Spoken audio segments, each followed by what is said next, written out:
Buenas noches, bienvenidos a todos, a las autoridades aquí presentes en este Hotel El Convento en Coreses, en Zamora. También a todos nuestros invitados que nos acompañan aquí presentes en esta sala y también a todos ustedes que están en sus casas y que nos van a acompañar a lo largo de la próxima hora y media para conocer un poco más sobre educación. Gracias a todos también por compartir este Foro Horizonte, que llega ya a su última parada, a la que es la 10ª, aunque sea la 10ª y la última, no quiere decir que sea la menos importante. Hemos recorrido toda la comunidad de Castilla y León. Pero, ¿qué es el Foro Horizonte? Se lo enseñamos enseguida. Horizonte es ese lugar donde se unen el cielo y la tierra.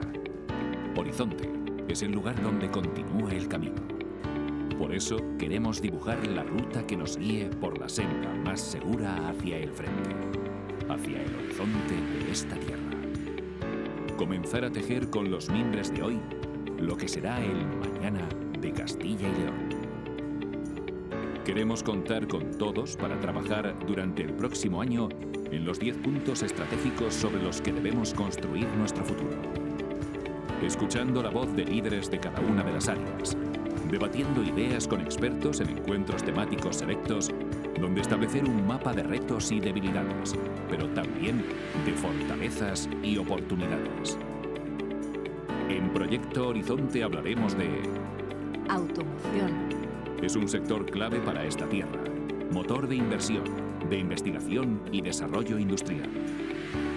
Salud y bienestar. Enfrentarse al envejecimiento con una buena calidad de vida es uno de los retos en esta área al que se enfrenta Castilla y León. Empresas. El cambio tecnológico, la revolución en las formas de consumo y las nuevas fórmulas de emprendimiento están cambiando el ecosistema empresarial de la comunidad. Investigación, desarrollo e innovación. Los nuevos sistemas de investigación en red, la digitalización de procesos y la revolución digital suponen un reto para nuestros investigadores, pero una oportunidad para atraer talento. Campo. La competencia global de las materias primas unidas al cambio climático se convierten en retos para un sector que busca su futuro en la industria transformadora. Integración. No se puede dibujar el futuro si en ese cuadro no estamos todos. Universidad. ¿Cuál es su papel en esta era del conocimiento? ¿Estamos ante el despertar de una revolución que va a cambiar con casi 10 siglos de saber en las aulas? Turismo. La sostenibilidad, junto con la conservación del patrimonio, suponen dos retos para un sector en crecimiento que exige adaptarse al turista del siglo XXI. Territorio. El medio rural reivindica su lugar en un momento clave para Castilla y León. Educación. El futuro no se puede entender sin ellos, sin las generaciones del futuro, su formación, sus valores. 10 pilares sobre los que construir, 10 áreas en las que aportar ideas para avanzar. 10 puntos desde los que mirar nuestro horizonte. ¿Te apuntas?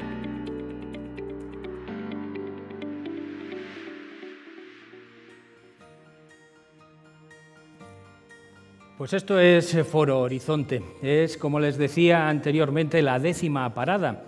La 10ª parada que hacemos en nuestra comunidad, una por cada año, debido a que tiene Castilla y León Televisión, Radio Televisión Castilla y León, que celebramos este año nuestro 10º aniversario. Es nuestra aportación al futuro de nuestra tierra, lo que es uno de los objetivos de nuestra manera de ser un lugar de encuentro, un lugar de reflexión, de altavoz, de aquellos que han reflexionado sobre cómo ha de ser el futuro de nuestra comunidad, cuáles son las potencialidades, cuáles son las debilidades, qué hemos de hacer para lograr ese nuevo futuro. Hemos elegido 10 campos de actuación, 10 campos de juego, 10 campos de encuentro. Hoy aquí en Zamora es el turno para la educación. Todos podemos aportar, los que estamos aquí, invitados, que participaremos con la conferencia, en el debate, con nuestras reflexiones, los que están aquí acompañándonos también con sus preguntas, y también todos ustedes desde sus propias casas utilizando la etiqueta, el hashtag #Horizonte Educación. Y aprovecho este momento también para dar gracias a aquellos patrocinadores que hacen posible también que podamos estar aquí, que son BBVA y Renault. Pasamos ya, sin más, a nuestra primera reflexión. Correrá a cargo de Francisco López Rupérez. Es doctor en Ciencias Físicas por la Universidad Complutense de Madrid, catedrático de instituto, autor de una docena de libros y de un centenar de publicaciones especializadas. Es también Premio Nacional de Innovación e Investigación Educativa. La trayectoria de Francisco López Rupérez aúna, como él bien dice, reflexión y acción. Si en el caso de los clásicos era la espada y la pluma, en este caso es la docencia y la acción política. Ha sido director general de centros educativos y secretario de Educación y Formación Profesional en el Ministerio de Educación y Cultura, viceconsejero de Educación de la Comunidad de Madrid, consejero de Educación en las delegaciones permanentes de España en la OCDE y en la UNESCO, también presidente del Consejo Escolar del Estado y también de la Comunidad de Madrid. Actualmente es director de la Cátedra de Políticas Educativas de la Universidad Camilo José Cela. Les dejo ya con él, que es lo verdaderamente interesante. Don Francisco, por favor. Muchas gracias.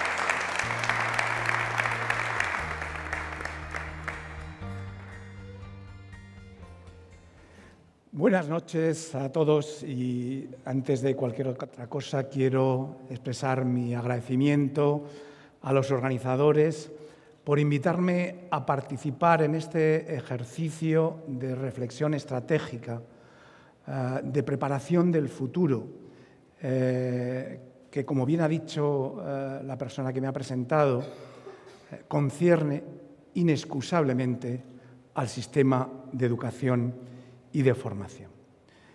Yo voy a centrar mi intervención justamente en sintonía con esa idea de horizonte, de mirar al futuro. Voy a centrar mi intervención en la situación de Castilla y León en materia de educación científica. Y lo voy a hacer no solo sobre base de reflexiones de orden teórico conceptual, sino, sobre todo, apoyando el discurso en evidencias. Y justamente disponemos de datos internacionales que nos permiten disponer o tener una visión comparada en el plano tanto nacional como internacional de la posición de cualquiera de las comunidades autónomas, en particular de Castilla y León. Así que, bajo el título Castilla y León y la educación científica, una mirada al futuro, nos vamos a aproximar a estas problemáticas haciendo una introducción que necesariamente tiene que ser contextual, es decir, referida al contexto en el que estamos inmersos y que se caracteriza esencialmente por su carácter dinámico, es decir, estamos ante un contexto cambiante. Un elemento esencial de ese contexto cambiante lo constituye la emergencia de lo que en el año 2016, con ocasión de la conferencia de Davos, se dio en llamar por parte de su presidente la cuarta revolución industrial. ¿Qué es la cuarta revolución industrial? Pues de una manera sintética podemos decir que la cuarta revolución industrial es una revolución tecnológica que concierne a los sistemas físicos, a los sistemas biológicos, a los sistemas digitales y a sus interacciones. Y esta historia de las interacciones, la cuestión de las interacciones o interrelaciones, es esencial porque hace que se potencien los efectos de las revoluciones en cada uno de esos ámbitos sobre los otros. Particularmente, eso es cierto para el caso de los sistemas digitales. Las revoluciones, los avances en materia de tecnologías digitales contribuyen a la revolución de las tecnologías con base en sistemas físicos y en sistemas biológicos.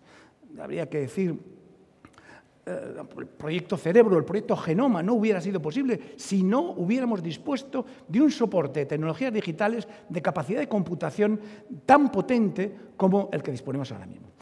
Esa emergencia de la cuarta revolución industrial plantea requerimientos al sistema productivo y, por supuesto, a los sistemas de educación y formación, y diría que a la sociedad, por ende, en general. Hay un consenso amplio entre los especialistas y también en el ámbito de la economía y de la empresa, en el sentido de que la calidad de la educación y de la formación es un predictor fiable del nivel de riqueza de un país. Por ejemplo, en el año 2015, dos prestigiosos académicos del ámbito de la economía aplicada, prestigiosos a nivel internacional, los profesores Hanisek y Wossmann, el primero de la Universidad de Harvard y el segundo del IFO de Múnich, el Instituto de Investigaciones Económicas, muy conocido, de Múnich, hicieron una investigación cuantitativa con base econométrica, cuyo resultado, aplicado solo para el caso de España, predecía, evidentemente, no solo lo hicieron para España, lo hicieron para todo tipo de países, países de bajo nivel de desarrollo, de nivel de desarrollo intermedio y de alto nivel de desarrollo. Y ese estudio predecía, para el caso de España en concreto, que si el sistema educativo español fuera capaz de conseguir que todos sus alumnos alcanzaran al menos el nivel 2 de rendimiento, que equivale a 420 puntos PISA, de los 500 que es la media, pues 420 puntos PISA.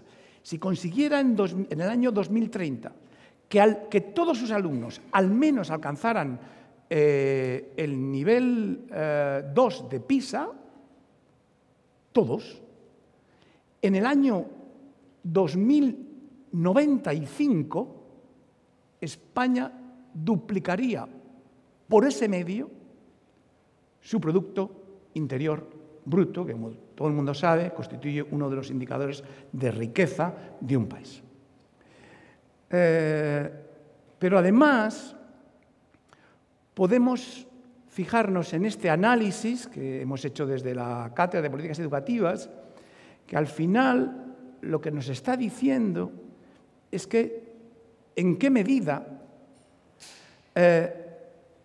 la puntuación media en ciencias que obtuvieron los países en la primera edición de PISA, en PISA 2000, es capaz de predecir su nivel de prosperidad económica 17 años después, medida por el PIB per cápita, que es un indicador, si cabe, más ajustado que el PIB bruto para medir el nivel de riqueza y de prosperidad de los países. Pues fíjense, la fuerza de la relación entre esas dos variables es de un 20%, 0,19 para el coeficiente de determinación R2. Quiere decirse esto que el 20% de las diferencias entre los países en nivel de riqueza en el año 2017 es explicable por las diferencias en su nivel de puntuación en ciencias en el año 2000. Evidentemente alguien puede decir, no, claro, el rendimiento en ciencias a los 15 años no lo explica todo, explica un 20%. Con lo cual, la educación se revela como una variable, como un factor relevante sobre el que tenemos que operar si queremos preparar un futuro mejor para las próximas generaciones en el contexto de la cuarta revolución industrial. Luego después hay una cuestión que tenemos perfectamente conocida como consecuencia de la experiencia previa en nuestro país y en otros países, que hace referencia a los mecanismos de implantación de las industrias tecnológicas y que pone el acento, evidentemente, en la importancia del nivel regional. Sabemos que para que una industria tecnológica se implante en una región determinada, una de las cuestiones que toman en consideración es la calidad científico-tecnológica del capital humano. Y una vez se implantan, se establece un ecosistema de pequeñas y medianas empresas que no solamente son objeto de contratación por la gran industria tecnológica, sino que generan empleo, por tanto, de calidad, sino que además asumen esa transferencia de conocimiento que les permite a ellos luego operar con relativa autonomía en ámbitos heredados de esa influencia de la industria madre. Y el papel regional se convierte en un factor esencial para atraer la implantación de industrias tecnológicas. Existe un consenso amplio, por tanto, en relación con la importancia que tienen las comunidades autónomas como un nivel significativo, pertinente, necesario, diría yo, de actuación en orden a la preparación del futuro social y económico de las nuevas generaciones. Hay una cita que procede del estudio realizado por el IBI, el Instituto Valenciano de Investigaciones Económicas, junto con la Fundación BBVA, en el año 2016. El estudio es la competitividad de las regiones españolas ante la economía del conocimiento, que afirma lo siguiente. Se ha abierto paso un consenso creciente en la sociedad española sobre la necesidad de modificar los rasgos de ese modelo de crecimiento regional para sentarlo sobre bases más sólidas que garanticen un aumento continuado de la productividad y, por esta vía, el acceso a mayores niveles de bienestar social. La idea que intenta resumir las características de ese nuevo modelo es que debe estar inspirado por la denominada economía del conocimiento. De manera que la identificación del nivel regional como un nivel importante sobre el que actuar forma parte, como les anticipaba anteriormente, de un cierto consenso a nivel nacional, incluso internacional. En este contexto, no cabe duda de que tanto la educación científica como las llamadas vocaciones STEM, STEM es el acrónimo de las correspondientes palabras en inglés, ciencia, tecnología, ingeniería y matemáticas, pues es claro que tanto la educación científica como las vocaciones STEM van a desempeñar un papel esencial en la preparación de ese futuro inserto en la cuarta revolución industrial. La educación científica, indudablemente, tiene impacto en el desarrollo de habilidades y de competencias de notable valor, no solamente en el ámbito económico, sino también en el ámbito científico. Es decir, luego tendremos oportunidad de insistir en este extremo, una buena educación científica va a generar o a contribuir a generar ciudadanos más maduros y más reflexivos. De manera que el fijar la atención en esos dos aspectos me ha parecido una cuestión esencial en esta reflexión de horizontes sobre el futuro de Castilla y León a través de la mejora de su sistema de educación y formación.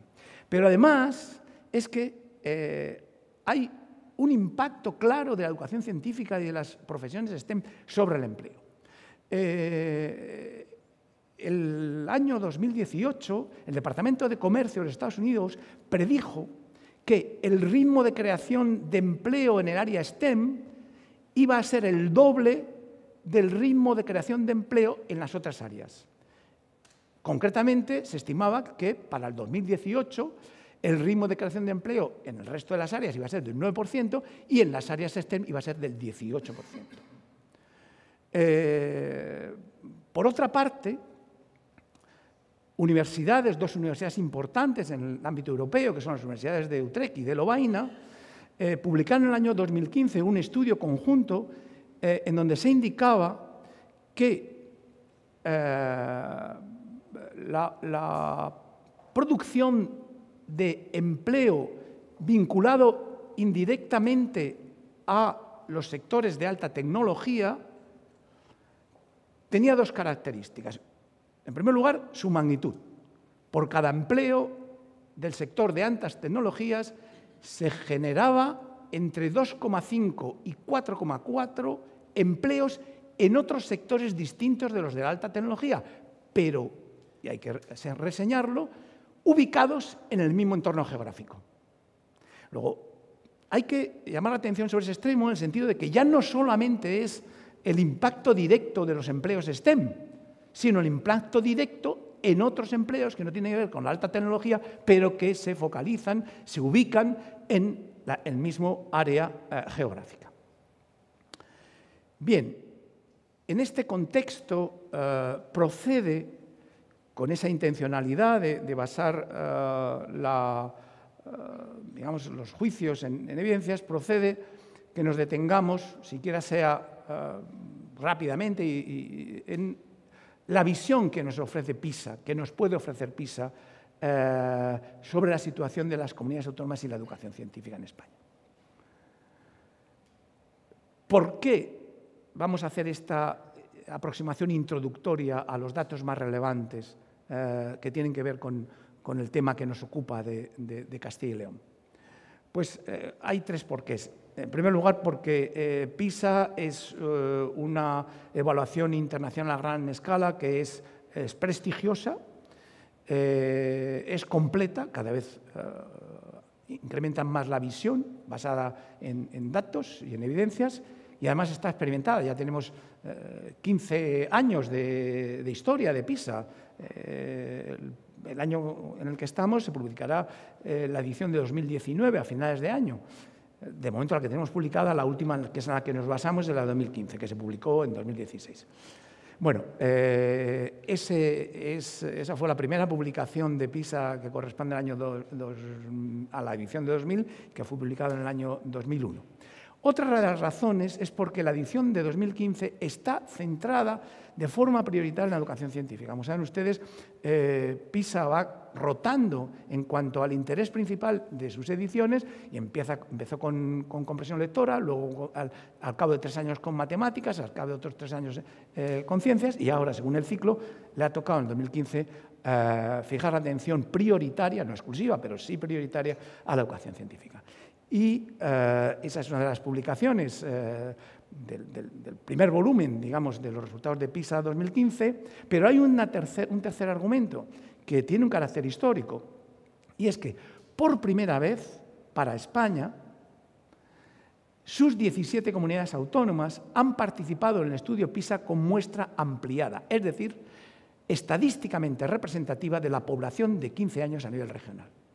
Luego, eso permite hacer análisis rigurosos sobre la situación comparada de las distintas comunidades autónomas. Y es lo que hemos hecho desde la Cátedra de Políticas Educativas de la Universidad Camilo José Cela, haciendo una investigación muy amplia y analizando la situación de las comunidades autónomas desde todos los puntos de vista, para poder tener ese análisis comparado que nos permita hacer diagnósticos empíricos y, consiguientemente, propuestas fundadas de mejora. ¿Cuál es la posición relativa de Castilla y León en la educación científica? Bueno, vamos a hacer una visión rápida porque tenemos oportunidad de recrearnos después en los datos desde una perspectiva comparada. En rendimiento en ciencias. Pues en rendimiento en ciencias, las puntuaciones brutas, sin corregir, luego veremos lo que significa la corrección vinculada al nivel socioeconómico y cultural, resulta ser que Castilla y León se encuentra en la primera posición con 519 puntos. La primera posición absoluta. En el ranking de todos los países que han participado, los 72 países que han participado en la edición de 2015, Castilla y León está en el top 10, está en la 8ª posición, en el conjunto de los 72 países, que no está nada mal.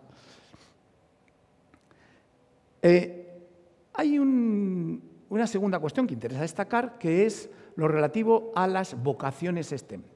¿Cómo se miden las vocaciones STEM? Que son vocaciones de profesionales de ciencia y la ingeniería, incluyendo las matemáticas, de profesionales de las tecnologías de la información y la comunicación, de profesionales en las ciencias y la ingeniería de nivel medio. Bueno, ¿cómo se miden?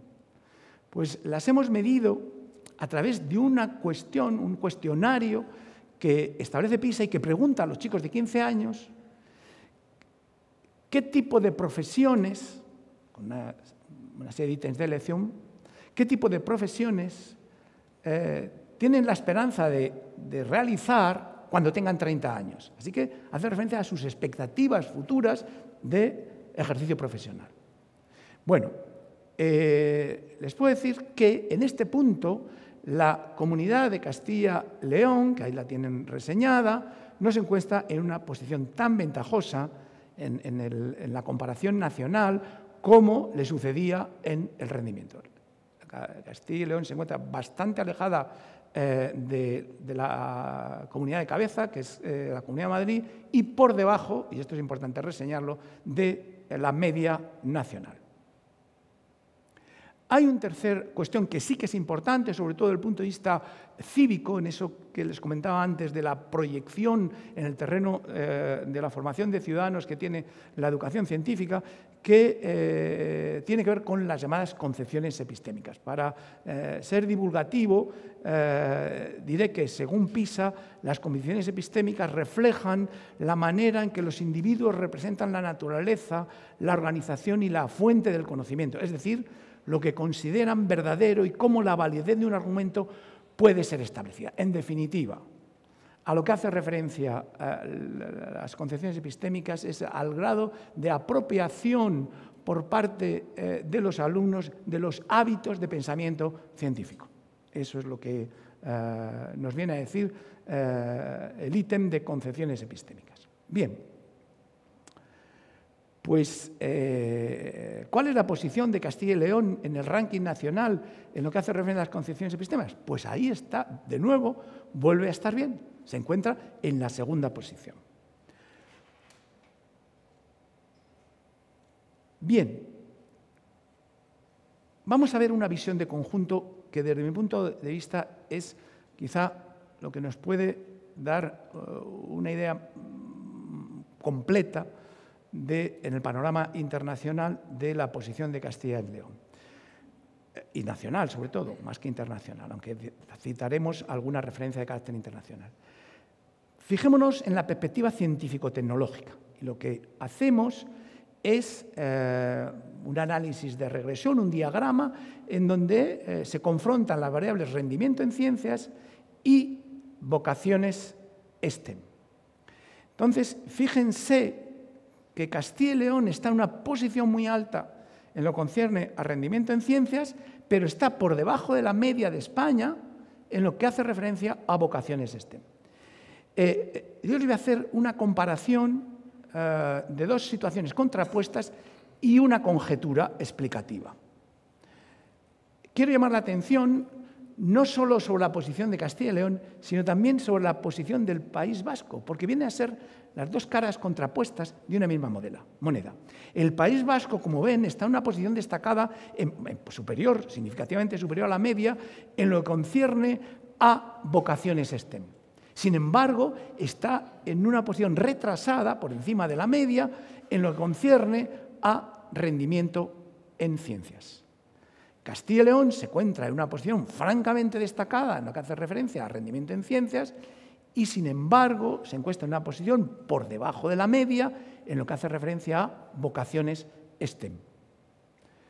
Bien, la conjetura explicativa de esa situación tiene que ver con las actitudes sociales, con el clima social de valoración de ese tipo de opciones profesionales. En el País Vasco está claro que su sistema educativo no es capaz de generar rendimientos en ciencias elevados. Pero, sin embargo, el clima social, las expectativas sociales, como consecuencia de su tejido industrial, sí que son favorables a las vocaciones STEM.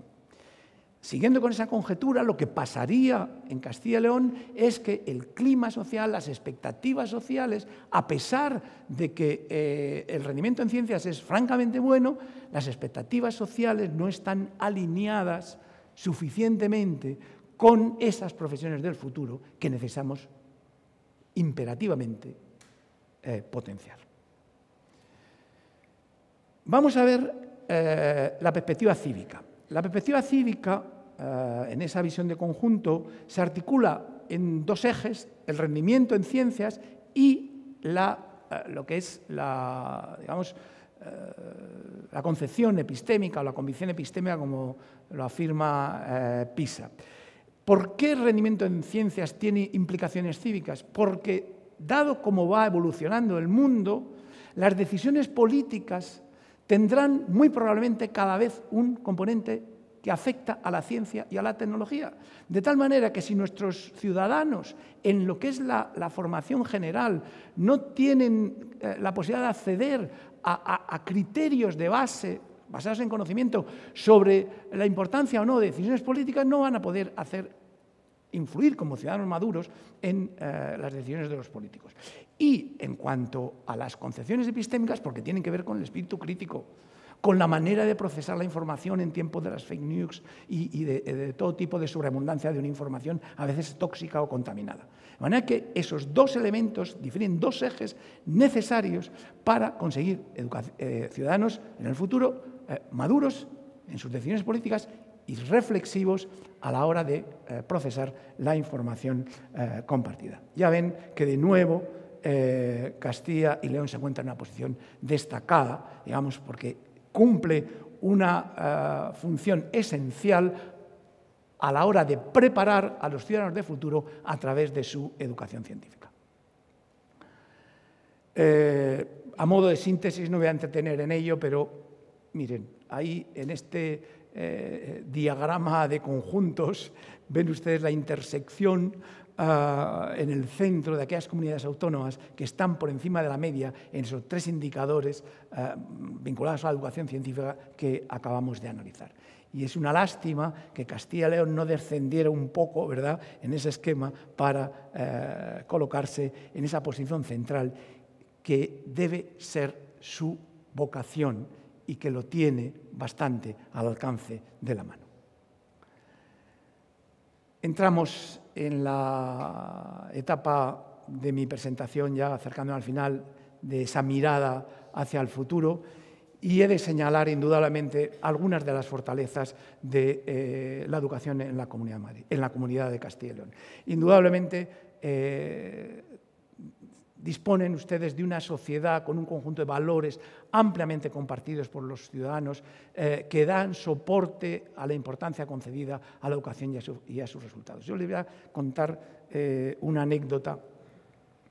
Hace casi 20 años, siendo director general de centros educativos, visité Zamora, justamente, y el entonces delegado provincial del Ministerio de Educación en la provincia de Zamora me llevó a ver el Instituto Claudio Moyano. El Instituto Claudio Moyano, como ustedes saben, es un instituto grande, 1.500 alumnos.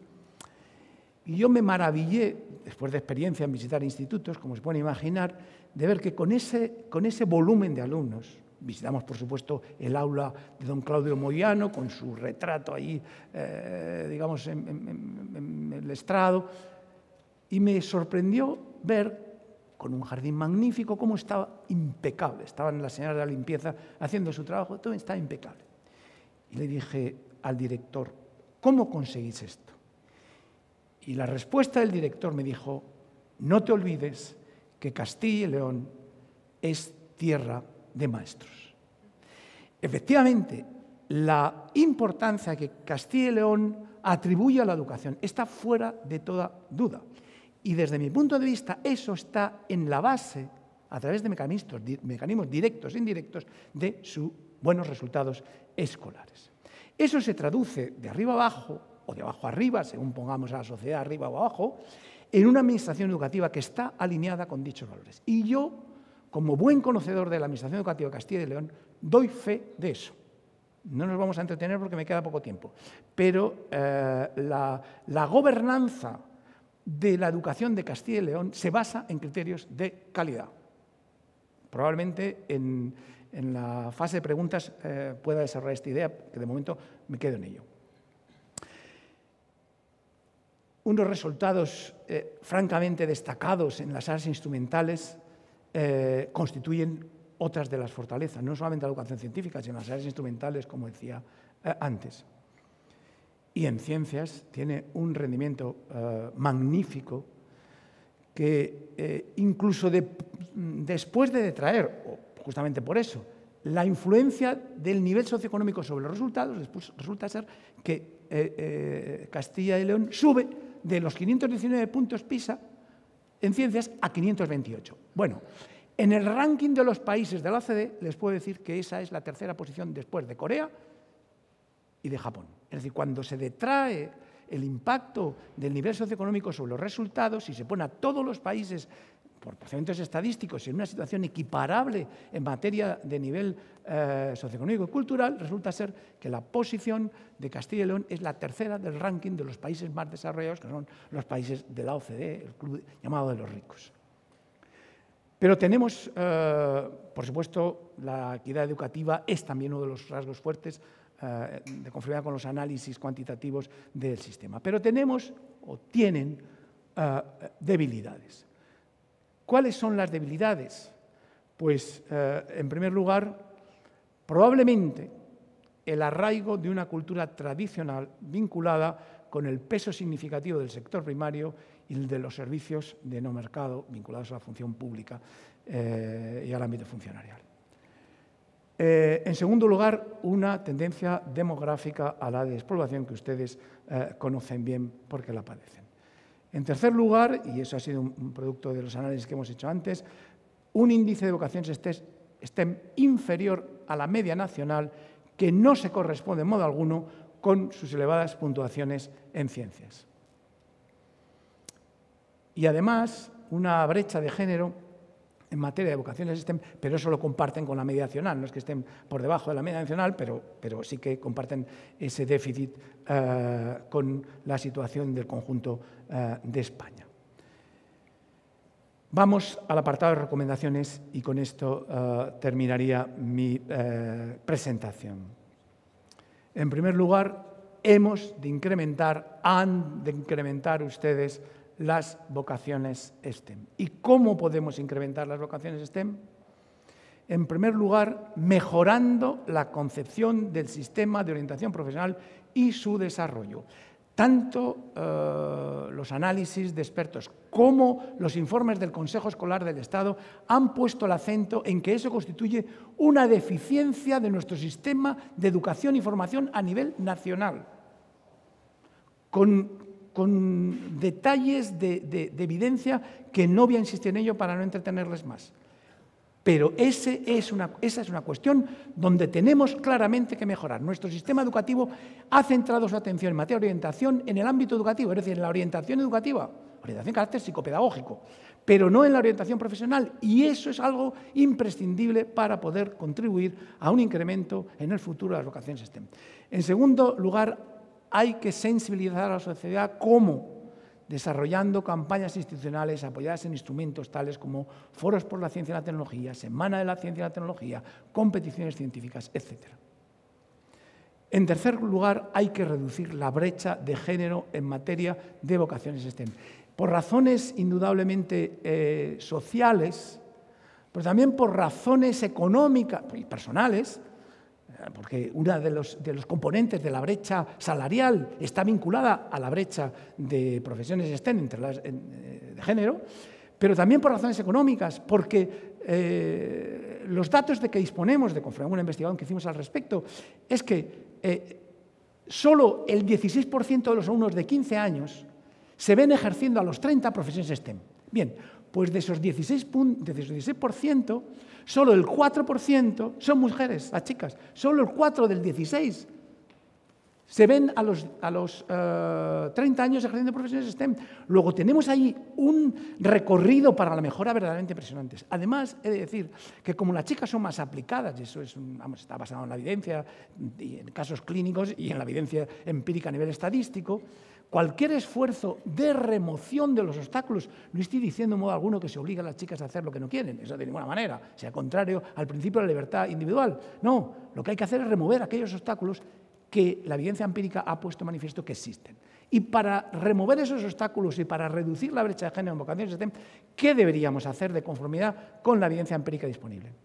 En primer lugar, asegurar a las chicas el dominio, aprendizajes profundos, que se basa en una comprensión profunda de los conceptos, de sus reglas de uso, de los fenómenos, de las relaciones causa-efecto. Entonces, digamos, promover ese tipo de aprendizajes profundos o aprendizajes para el dominio de las materias. Sabemos cómo hacerlo, es decir, tenemos referencias internacionales desde el punto de vista metodológico. Porque una de las cosas que está en la base de la brecha de género en materia de vocaciones STEM es el hecho de que las chicas tienen menos nivel de autoconfianza que los chicos. Y eso, los que hemos sido profesores de materias duras, como en mi caso, que he sido profesor de física, lo hemos visto con nuestros alumnos. Es decir, sin necesidad de los estudios internacionales a gran escala, pero es que los estudios internacionales también lo ponen de manifiesto. Bueno, una segunda recomendación es promover las situaciones de aprendizaje científico de carácter cooperativo. ¿Por qué? Porque aunque el efecto de los pares, de los iguales, es importante en general para conseguir buenos resultados, en las chicas se ha demostrado empíricamente que ese efecto es mayor.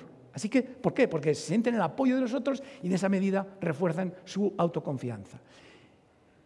Y hemos de promover la transferencia de expectativas, en especial de la madre a las alumnas con respecto a las ciencias. Es decir, parece ser que la implicación de los padres y particularmente de las madres y la transferencia de expectativas a las chicas respecto de sus posibilidades de cursar carreras de ciencias tiene un efecto, de conformidad con la evidencia empírica internacional, tiene un efecto notable en el logro de esa corrección de la brecha de género.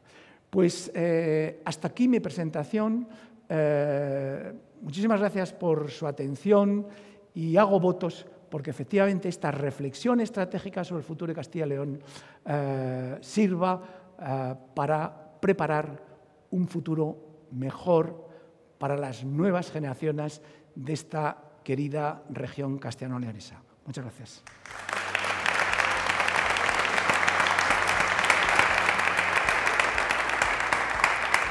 Muchas gracias, don Francisco. Es el momento del turno de las preguntas. No sé si alguien quiere hacer una pregunta al respecto.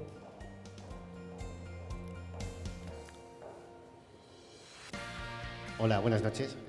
En otros capítulos de este proyecto Horizonte, muchos expertos han abogado por la necesidad de apostar por reforzar la formación profesional en materia científica. ¿Cree que ampliar la oferta de formación profesional en materia de ciencias puede ayudar a corregir el desequilibrio que hay entre vocación? Vamos a ver,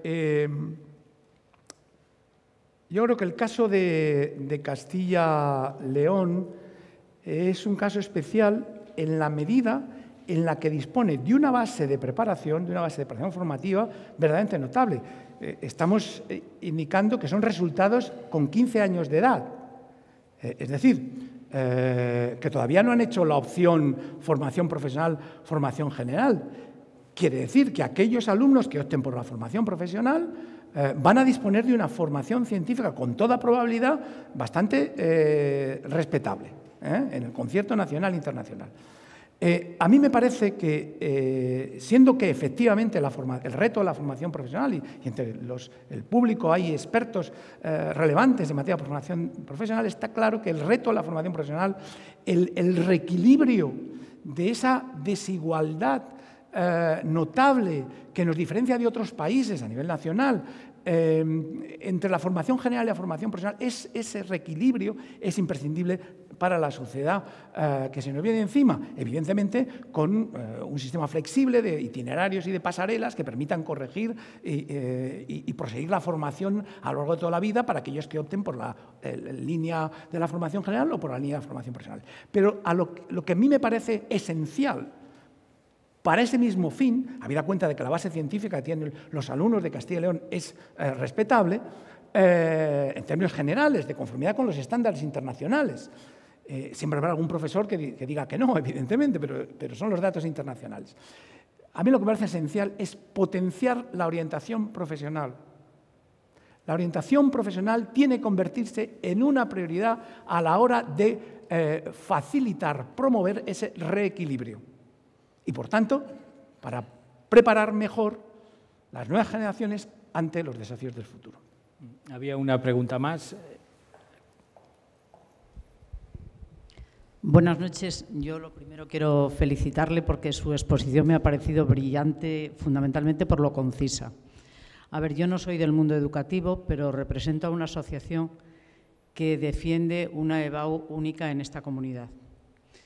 Con los datos que usted ha expuesto, Pues me sorprende muchísimo que siendo en el informe PISA de los primeros de todas las comunidades, en la EBAU seamos los últimos.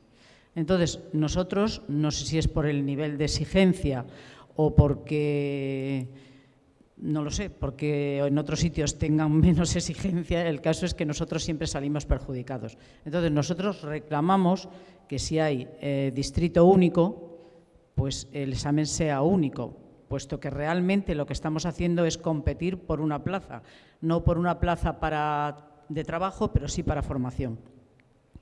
Entonces, yo le quería preguntar, ¿usted qué opina a este respecto? ¿Cómo se podría solucionar eso? Porque a mí me parece absolutamente injusto. Pues mire, la contestación va a ser muy directa.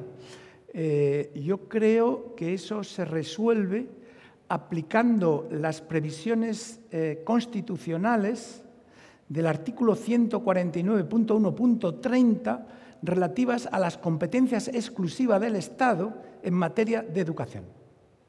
Es decir, el Estado tiene competencias exclusivas en la emisión de títulos y en la definición de las condiciones necesarias para el acceso a un título determinado.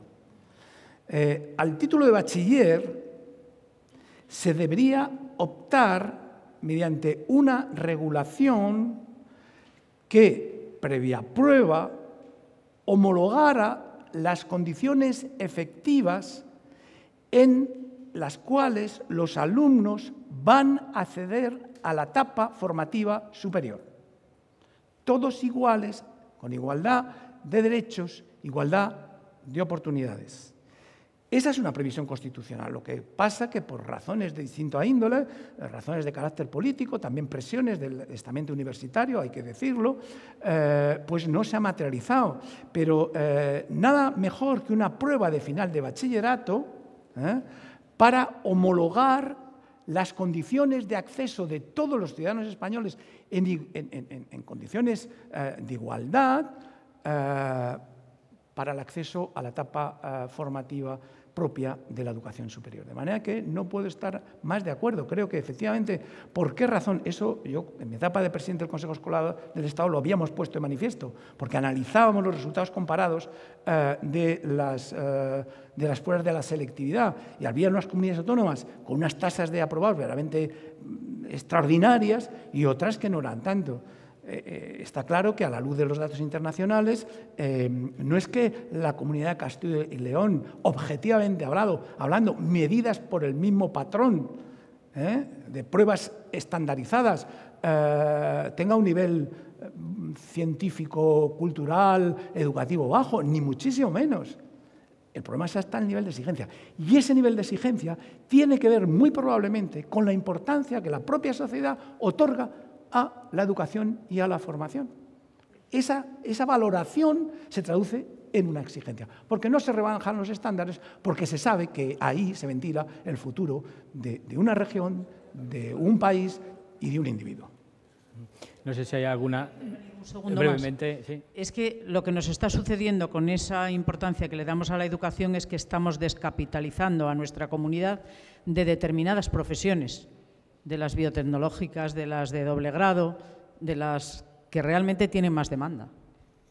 Sí, puede ser un mecanismo, no sé en qué medida puede contribuir, pero efectivamente, una medida probablemente pequeña, pero indudablemente, si eso se estudiara, efectivamente, porque quien es de la región X y se desplaza a Castilla y León a estudiar, muy probablemente luego tenga una tendencia a volver a su región de origen. Pues muchas gracias, don Francisco, por su intervención y por estas aclaraciones.